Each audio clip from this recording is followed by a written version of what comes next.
Hello guys, চারিদিকে চলছে world কাপের মহড়া। দেখতেই পাচ্ছ সারা রাস্তায় কিন্তু ব্রাজিল, আর্জেন্টিনা, পর্তুগাল ছড়াছড়ি লেগে গেছে। আর আমি শুভ চলে এসেছি নতুন একটা মিনি ব্লগ নিয়ে।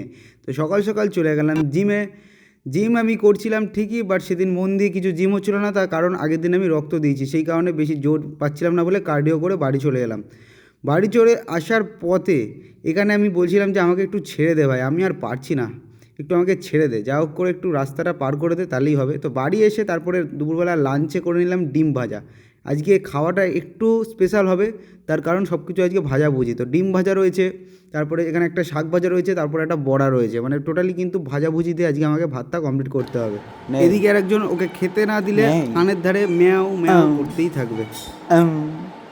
তারপর বিকেলবেলা চলে গেলাম একটু দৌড়াদৌড়ি করতে, মানে ফুটবল খেলতে। অনেক দিন পর খেলা হবে যদিও, তো গেলাম ফুটবল খেলতে। তারপর বিকেলবেলা এসে কৌশিক ফোন করলো জিম থেকে, বললো চ একটু ঘুরে আসি। তারপরে বেরিয়ে পড়লাম একটু বাইরে ঘুরতে যাওয়ার জন্য। চলে গেছিলাম একটা ক্যাফেতে। তো ক্যাফেটায় প্রত্যেকটা জিনিসের খুবই হাই প্রাইস। যাই হোক, রাতেরবেলা চলে এলাম বাড়িতে 2 প্লেট বিরিয়ানি নিয়ে। মাসির ছেলের আগের দিন জন্মদিন ছিল, তো মাসির ছেলে আমার মা দিদাকে খাওয়ার জন্য ট্রিট দিয়েছে, তো সেই জন্যই বিরিয়ানি নিয়ে আসছিলাম। আর আমি ভেবেছিলাম বিরিয়ানি আমি অতটাও ভালো লাগে না, বিরিয়ানি খাবো না ভেবেছিলাম, বাট চাউমিন শেষ হয়ে গেছে, যেই কারণে আমিও বিরিয়ানি নিয়ে চলে এলাম। প্রায় বহুদিন পর, 6 থেকে 7 মাস পর আমি বিরিয়ানি খাচ্ছি। তো চলো ডিনারটা করে তারপরে ঘুম দেবো, তোমরা ততক্ষণ ফলো করে সাথে থাকো।